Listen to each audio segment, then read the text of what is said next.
Welcome to A Lawyer's Guide to the Galaxy, a podcast about geek culture by lawyers with your hosts, Ben Siders and Kirk Damon.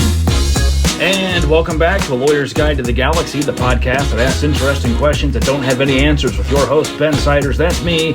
And the other guy is, as always, Kirk Damon. That's Kirk, as the captain of the Enterprise. We are geeked out intellectual property lawyers, ready to do our Kenobi predictions, and we're just going to dive right into it. We're kind of rushing through this, so quick background. Kirk walked into my office about 3 minutes ago and said, "Have you seen the new Kenobi trailer?" And I said, "Yes." And I had also sent Kirk my Kenobi predictions document, I think over the weekend. Yep. And Kirk has since supplemented it. I have not read what he added, so this may be a little chaotic as we go through this, but we decided rather than do our usual spend 4 hours talking about this together and then record a 20-minute podcast, we'll just do the podcast right away. So we're going to do our Kenobi kind of trailer discussion and predictions, and then maybe a little discussion after that. And then hopefully we also have more regular content coming out to you, because I'm kind of bearing the lead here, which is we haven't released anything in 6 weeks. Yeah, there is that issue. There's a couple of things going on. Kirk and I have both been busy, and then I've had medical problems in my family for the last 3 weeks, so that's kind of kept us out. But everybody's fine. We're all fine. We're fine here now. Thank you.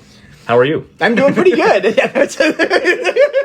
enough of that Star Wars reference for Han Solo. All right, Kenobi predictions. I got a note here I put to Kirk. These are getting harder to do because the writing is getting more creative. What we've seen happen over and over here with these Star Wars trailers is all these head fakes that the producers do with the trailers. Because remember Episode 7, we had all this footage from like that 30-second dream sequence Rey has, and we're like, what's going on? And of course none of that was actually part of the real plot of the film. So we're getting cagier about these in response, but I'm worried we're going to overthink it. So anyway, here we go. We're going to go through our predictions. These were numbered. They're kind of chaotically numbered now, but we'll do the best we can. It's because I added mine. I added numbers between Ben's to point out where I thought they should be. So There's like half numbers and everything else now. Yeah. One thing I think is important to point out with this, and I think that I'm becoming increasingly excited about Kenobi. Like, I was a little lukewarm on this, but I actually really enjoyed the last trailer. And part of the reason I'm going to say I really enjoyed the last trailer,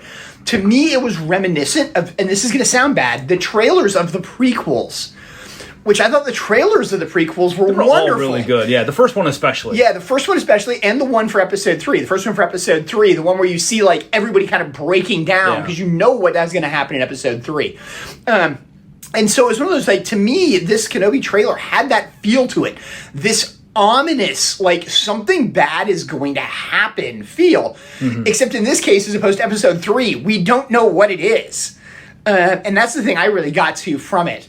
One thing I did mention to this, I threw this up for Ben's sort of benefit, and I think it's important. I'm reading for the first time now, the timeline. So Disney Plus on May the 4th sent out an email to any subscriber that has an official Star Wars timeline, and it places the Kenobi specifically on the timeline, and I specifically noticed that it places it before Rebels and after Solo. And presumably after Bad Batch. Yes, and after Bad Batch as well, because Bad Batch comes before Solo. Sometimes we're sort of getting all these pieces filled in that kind of that 18-year time frame. Yeah, and the reason the thing I have with it's going to influence me, and unfortunately it's been a while since I saw the movie, and I now want to watch it again. Which one?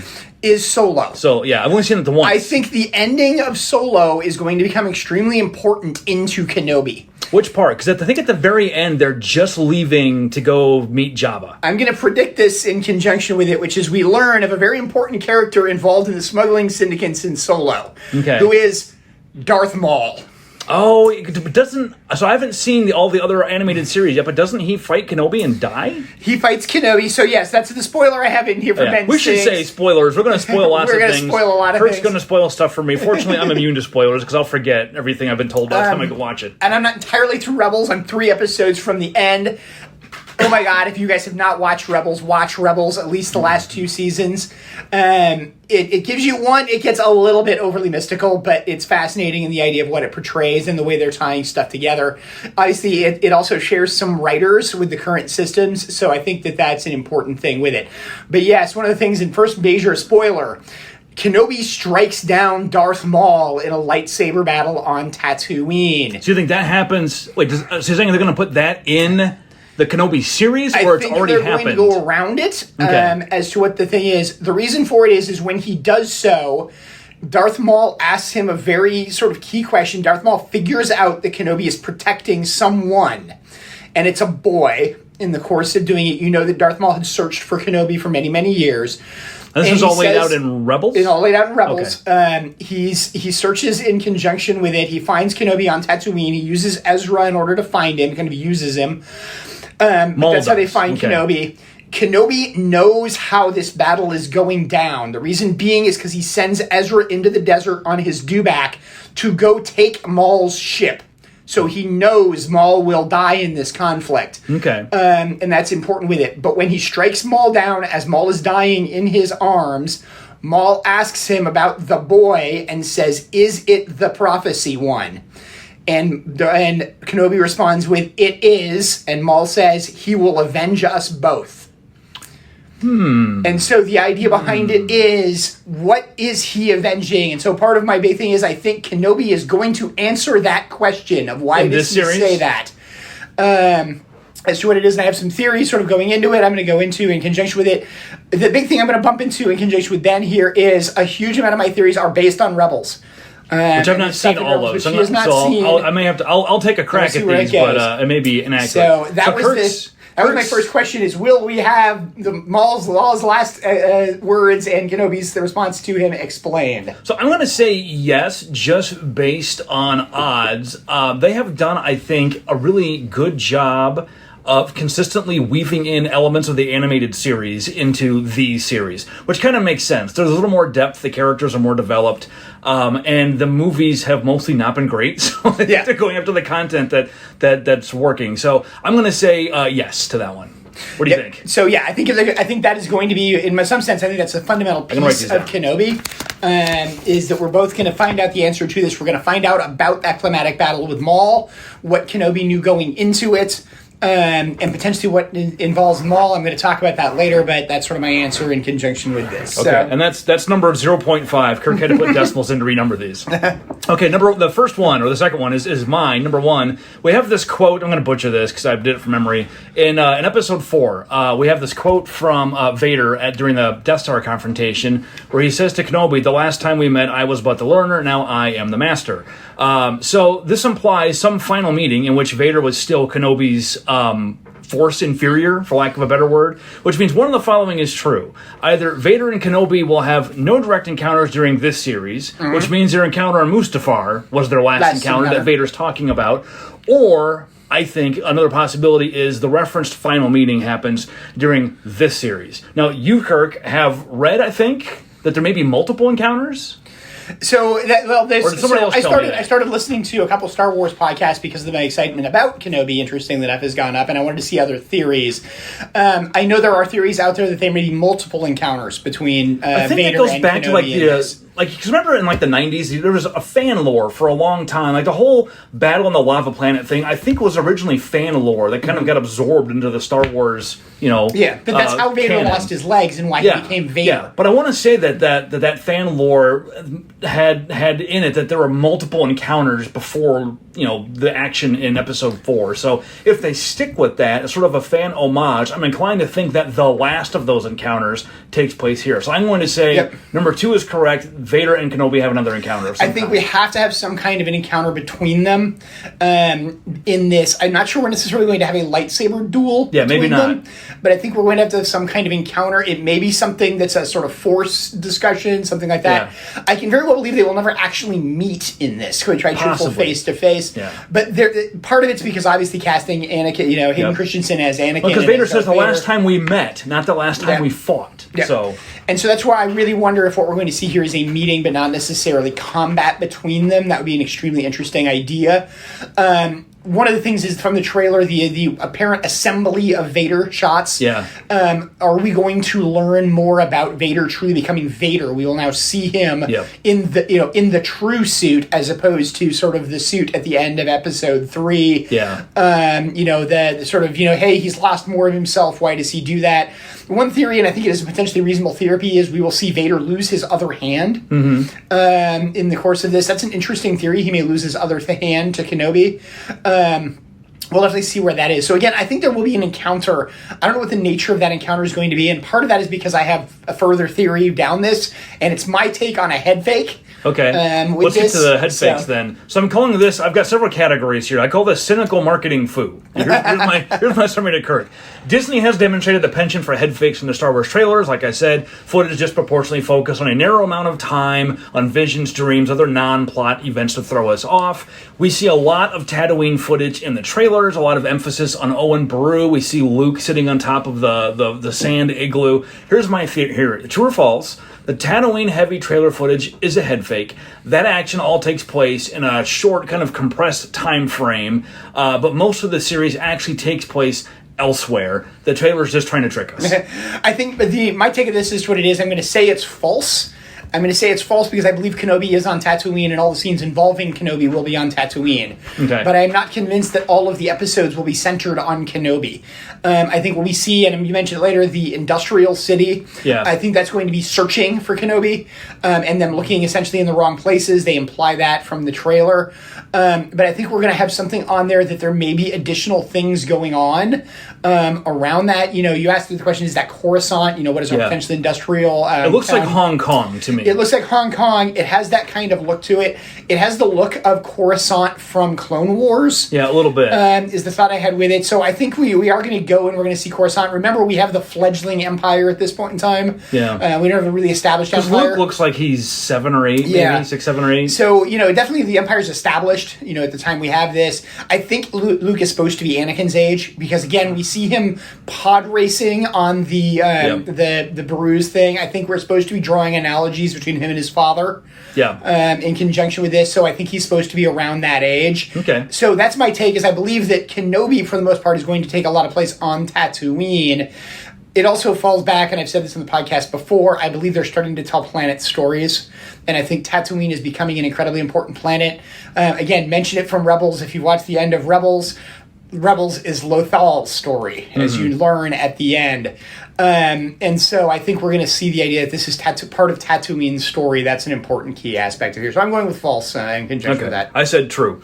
Number 3, cameo watch. We get at least one of the following when he was young cameos of an Imperial character: Krennic, Tarkin, Ozzel, Gibeon, and then Kirk added Boba Fett. I added Boba Fett because I think we are going to see Boba Fett. And it's interesting, again, I was listening to a number of fan podcasts. There was discussion of Cad Bane potentially appearing in other podcasts, and potentially the idea of Boba Fett. There's a line between Boba Fett and Cad Bane in the Boba Fett book of Boba Fett, where Cad says, "This is not the last time I have beaten you to a mark." The thought being there are bounty hunters looking for Kenobi. Boba Fett sense. and Cad Bane being the ones both looking for Kenobi, and Cad binds him first as opposed to a young Boba Fett. Maybe we get Boba Fett disintegrating somebody. I think we may get Boba Fett disintegrating. I think more importantly, we get Boba Fett's connection to Tatooine. And why is Boba Fett connected to Tatooine, which they hint at in conjunction with the book of Boba Fett. So my take of who we're going to see as a major cameo is Boba Fett. So I'm going to say if we get the cameo right, we get an extra point. So I was going to say Tarkin originally because they've already got the rights and CGI put together for him, but they could go a lot cheaper and just do something like Krennic, who fits into the time frame better. So I'm going to go with yes, and it's going to be Krennic. And that's I like the idea of Krennic. Quite frankly, I could see Gideon too. I just don't think they're going to be playing with Gideon that much. I think with Mandalorian coming up, he's going to be in it, so there's no need to do that here. Okay, 3.5 cameo watch number 2. These numbers are going to get confusing. We see this is a Kirk edition. We see a critical character from Rebels, sort of like how we see Saw Gerrera in Rogue One. One of the following: Ezra, Kanan, Gideon, Maul, or Thrawn. And I threw that in there because I think we're going to see Maul. Right. That is my take as to what it is. I can also very well believe, given the time frame, we will see Thrawn, or we will have a hint at Thrawn. I think we are going to see Thrawn because they need to set up the Ahsoka series. Yes. And we've gotten to see the live-action Ahsoka and live-action Thrawn. The people need that. Yeah, I can very well believe those things, with it. And again, I think that Maul, my reason for saying Maul, and I'm going to go way out on a limb here. We know Maul is searching for Kenobi. It is his obsession. We learned that in Rebels. There is the line in the trailer, "You are still obsessed with Kenobi." Mm-hmm. That is supposed to sound like they're saying that to Vader. I think that's a head fake. I think they're saying that to Maul. Yeah. I think we're going to see Darth Maul searching for Kenobi. That's going to be an important part of this. We know we have the Inquisitors associated with this. We have seen the Inquisitors fight Maul and the connection with Maul in Rebels, and we have seen Vader fight Maul. I think we're going to see that play again. I think we're going to have a playoff Maul here. This is a little bit wishful thinking. Part of it, I think, because of the fact that Maul is probably the most interesting character in the course of Rebels. They made him a just incredibly intriguing personality, what he is. Stuff I know from, again, just things that he was supposed to be a more important character originally. That, Lucas had talked about him wanting to be a more important character. He might actually appear. That they made him a more important character in Rebels because he was popular in the fans. I think we're going to see him come back as live action. Now, part of it is there's been a statement, well, they didn't hire the same actor. That is correct. However, remember, Maul has lost his legs. It would not be the same movement because his bottom half is robotic. So you can effectively have any actor play him.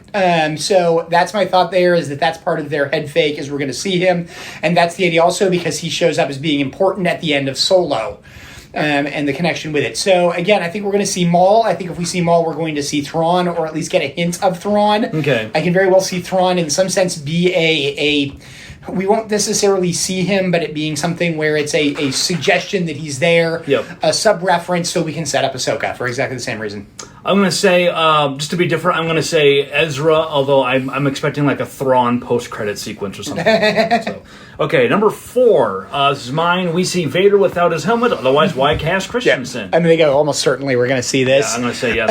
I think we're also going to see Vader really be assembled. We're going to see the idea of what does he need, how does his suit work, stuff like that. I think that's going to be a key element of this. Number 5, Kenobi visits or otherwise communicates with Yoda on Dagobah to discuss Luke. And I pulled this apart, actually. So when Ben actually originally put this, he put a second one in conjunction with it, that Kenobi's later defeat at Vader's hands is foreshadowed in that visit.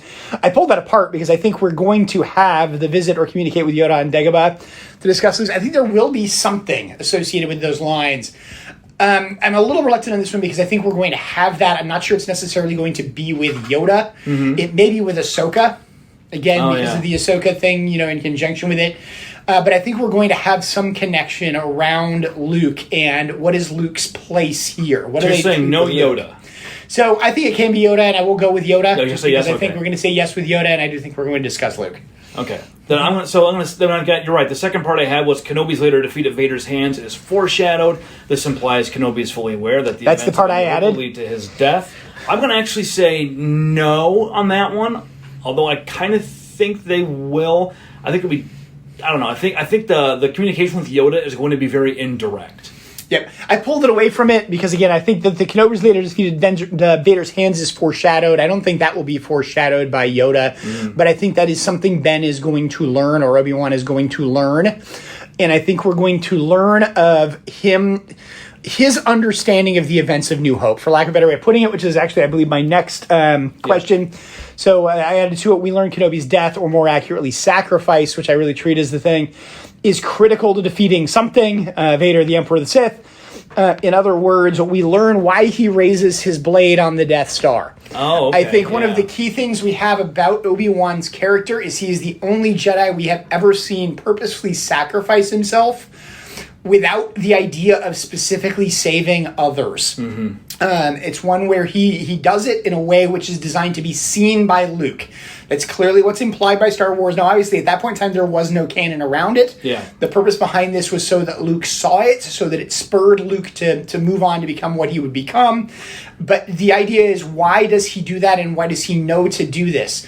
One of the things that was raised in conjunction with, again, some of the fans is, why do we not see Obi-Wan use a lightsaber in any of the battles on Tatooine? We see him use a blaster at one point in time, which he even comments in Star Wars about the idea of, blasters being inelegant random weapons, and crude, and stuff like that is to what we have with. We also get that explained why. We also see stuff in Star Wars where he basically gets into his chest, and he takes out Anakin's lightsaber to give to Luke. We know that the first time we see him use his lightsaber is as obviously Mos Eisley as they're seeking transport. I think there's going to be something with the idea that he has put away his lightsaber. He's got something going on. Maybe he's truly hiding as a Jedi. The lightsaber would give him away. What my take of this is that we are going to get some indication of Luke needs him in the future. He generates this understanding of what is going to happen in New Hope, which involves Uncle Owen's and Aunt Beru's death that involves them going to the Death Star, this sort of battle, and Obi-Wan himself's death spurring Luke on. I think we're going to have something that tells us that. So you're saying yes to this one? I'm saying yes to that one, that we're going to have something that basically spurs him to that sacrifice and why that is necessary. Okay. I'm going to say no. I think, as usual, the fans are overthinking this more than the writers are. And then the third part of number 5, Kenobi and Yoda or other Jedi reinterpret the prophecy to make it about Luke or to better understand Anakin or Vader. I think they're going to avoid the prophecy, so I'm going to say no to that. That's why I threw this one in there, because I think that this is the question is, are we going to see the stuff with Maul where they hint at the prophecy is about Luke as opposed to being about Anakin, or are we just going to avoid the prophecy in the same way we've avoided the midichlorians? That was why I put this one in here, because I think this is a good one. I think we are going to see something about the prophecy. All right, so Kirk said yes. And again, I have no idea how they do it, but I think we'll see a throwaway and reinterpretation of it. Number 6, more cynical marketing foo. We get a Grogu origin story, and it involves Yoda or another direct tie into The Mandalorian. Yeah, I threw in another direct tie into The Mandalorian, not say it didn't have to be gory. I'm actually going to say no on this one. I'm going to say no on this one, too, actually. I don't think we're going to tie this into The Mandalorian. If anything, we're going to tie it into Book of Boba Fett. Yeah, to me, I think they need to kind of leave The Mandalorian alone. Yep. Number 7, Cameo Watch 3. We get at least one of the following Alliance or light side cameos: Mon Mothma, Admiral Akbar, Bail Organa, or General Madine. I don't think we're going to see any of these. No? If we do, I think we're going to see Mon Mothma, but I don't think we're going to see any of them. If it was any, it would be her. I'm also going to say no, so I don't think either one of us are big on that one. The problem is none of these characters are that interesting at this time frame. Mon Mothma is, again, from Rebels, but Mon Mothma is involved in Rebels directly, and none of them are near Kenobi. The only real reason to have them is to say a connection between him and the Alliance, but I don't believe he's connected to the Rebels at this time. I think we really are having his separate story. Number 8, we get an origin story for the Old Ben moniker. I think we are. I think we definitely are. We're going to find out where Old Ben comes from. This is what they do. They take everything we know about these characters and they shove those plot points in. Number 9, cynical marketing food. There is an Osaka Thrawn tie-in, and they tease a new series involving a live action Ezra Bridger in the post-credits scene. It's a 2-parter. Yep. So I think the answer to that is going to be there will be something that's a Thrawn-Ahsoka tie-in. Yep. Whether or not it'll be a post-credit scene, that is an appropriate place to put it. I can see it being at the very end. But I very well can also believe it's going to be something that shows up. I can see there being a reference to the Chimera, to being a reference to, Thrawn arriving on scene, something like that. We may not necessarily see him. I can believe they will show him just because of the fact, again, to sort of do it as that would be a really cool way to do it, is to have like a scene where they're like, sort of the Chimera just exited hyperspace. I'll be like, oh my gosh. Yeah, that kind of thing. Sort of. I think there's going to be that kind of thing with there. I don't think it's going to be that big. I don't think we're going to get a live action Ezra. No, okay. So you got no for the second part, yes for the first part. That's a 2-parter also. All right, number 10, resurrecting the past. We get a Force ghost or other cameo of one of the following dead characters: Qui-Gon Jinn, Shmi Skywalker, Padme Amidala, or Mace Windu. Any of these would be both either terrible or awesome. I'm not sure which. Yeah, if it's going to happen, I think it's going to be Qui-Gon. I agree, yeah. I don't think it's going to happen. Yeah, I think we're going to get, and that's kind of where I pull into the idea that I think it's going to be Yoda if we're going to pull in some kind of a Force connection thing. 11, we learn why Obi-Wan initially tells Luke that Vader killed his father instead of the truth. More generally, why is Luke's past hidden from Luke? This explains the line from Empire Strikes Back, Ben, why didn't you tell me? Yeah, so I put in this as a quote with it, as one of the things with it. I think again, as I follow into this, I keep going into the first. We see the interaction at the beginning of Star Wars is going to have to be explained, which kind of feels like the first interaction between Luke and Ben or Obi-Wan. That he doesn't really know what's going on. We know we have him tell him, hey, Vader killed your father. Now, obviously, all those lines were written with none of this backstory in existence yet as to whatever it is. But this kind of falls into my comment with the trailer with Ben saying, to Uncle Owen, when he comes of age, he will have to be trained. The idea of the disagreement in conjunction with these things and sort of what is it then potentially keeping him away from what it is. I think the key to here is the idea of, and again, it sort of ties into my idea of he has to see Obi-Wan die, that there's an element behind that, and that Vader strikes him down. I think we're going to get some indication of Obi-Wan learning what he has to do with Luke. What is Luke's future and what he has to do with Luke, at least until Obi-Wan's death. And because of that, I think we're going to get some explanation of why he does what he does with Luke. Yeah. Someone's going to tell him, basically, give him a reason why Luke can't know the truth. Yeah, that kind of idea with it. There's going to be something of why he can't do it. And then I'm going to say yes with that. All right, number 12. The Empire will be indicated to have or be researching cloning technology to tie into the last episode of Bad Batch. I'm going to go with yes on this because it may also provide a bridge to Thrawn, who is interested in finding the clones of the Jedi. So I wonder if we also get a Thrawn reference to that. Because if any of you have read the Timothy Zahn books, there's at some point before the Jedi Purge, a bunch of Jedi are put on a ship and sent outside the galaxy, and one of them was actually cloned before he left and winds up being an evil Jedi. So I'm going to say yes on this one. I'm actually no. I'm going to disagree with you. I proposed that one. And I like to try to throwing it in because I think it's an intriguing tie-in, but I don't think they're going to do it. Okay. Number 13, we learn why Luke was steered towards becoming a Jedi, but Leia was not, akin to Grogu's choice on Mandalore. So I did the thing with Mandalorian. We have the idea of Grogu making the choice. Do you choose the Mandalorian armor or do you choose the Yoda's lightsaber? Thing with that and the idea of, him making a choice to become a Jedi. My thought with this is that we have some kind of indication of why are we watching Luke? Why is Obi-Wan watching Luke, but nobody is watching Leia? They obviously know they are twins. They know that both children are born. At least we presume that. And so do we get an indication that no, Obi-Wan doesn't actually know Leia exists? Because obviously we have Yoda revealing it to him with "No, there is another." Yeah. And so do we have the idea that basically Obi-Wan believes Luke is the only Jedi? So that we have an idea of him being hidden from Leia. That's why I put that in here. Is one of the plot holes we have is why is Luke being steered to be a Jedi and Leia is not? The idea that they are truly hiding Leia. The problem is when in The New Hope, when Obi-Wan sees the hologram. She knows who he is, right? Yes. Because Leia says, General Kenobi, you served my father, who at that time was Organa in the Clone Wars. Leia knows the backstory, so she's been told about Kenobi, which, if you think about it, is kind of dangerous to tell her. Why tell her but not tell Luke? Yeah, but she also presumably doesn't know who Anakin is, because, again, she doesn't know that Vader's her father. She doesn't know the whole thing with it. She knows her mother as Organa. Yep. I think it's one of these... What I had with this is the idea of filling the plot hole of why is Leia not a Jedi? I can see, and this is something I don't think is going to be major to the story, but I can very well see them just sort of throwing in something of the idea of why are we not training Leia to be a Jedi? Or are they? Is there something going on that we just don't see? Is that a future story? I can very well see we are going to see a future episode which is young Leia. It is interesting because the Leia's character is hidden in plain sight. She's a senator. She's very prominent in politics. Yes. So she and her relationship to Kenobi goes back. So she's hidden in plain sight. Luke isn't. Why the difference? Why the difference? Yeah. And that's my comment is we're going to see some understanding of why the difference. Okay. We skipped 14. 15 is... Whoops, I'm out of order here. Okay, so 15, and the last one is a new Jedi character is introduced. I threw this in. Are we going to throw in a new Jedi in conjunction with this? I think the answer is no, but I did put this in of the idea of are we going to see a new Jedi? We obviously see the Inquisitors on the Sith side.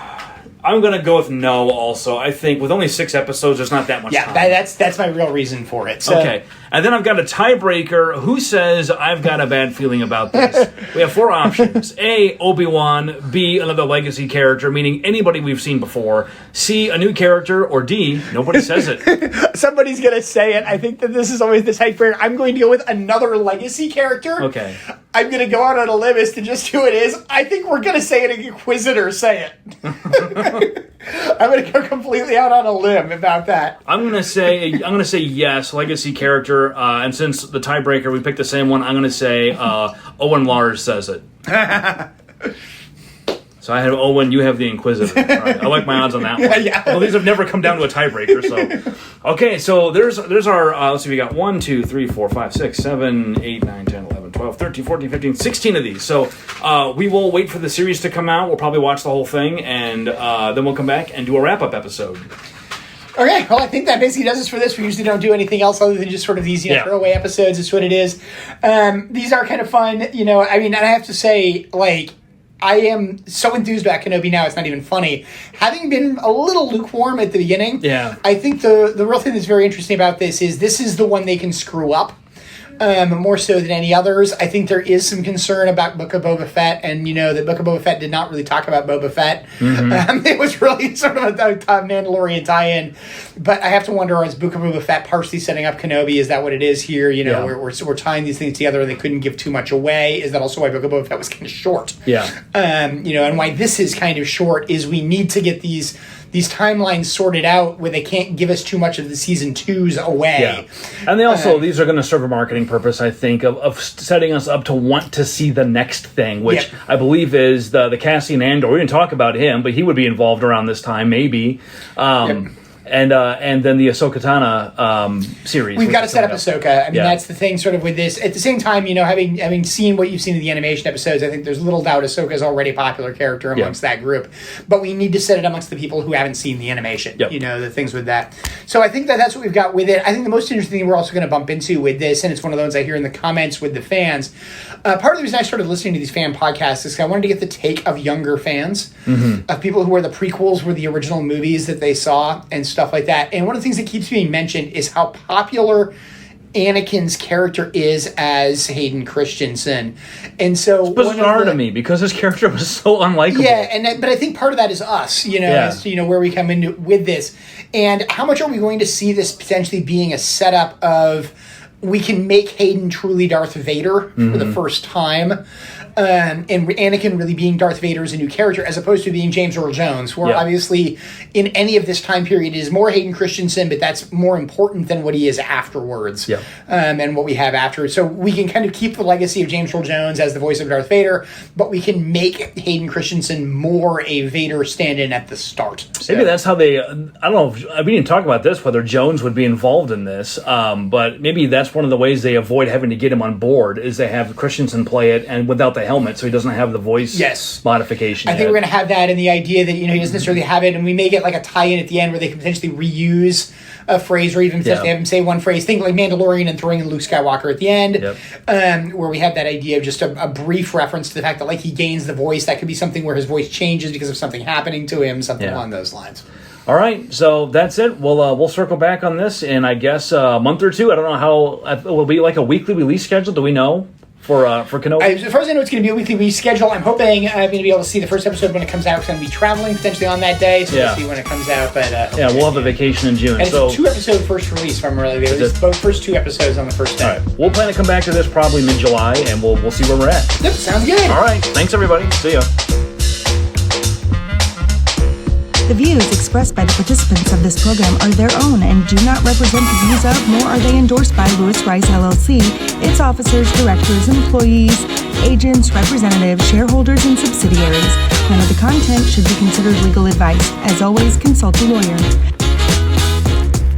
This podcast was produced and recorded in St. Louis, Missouri.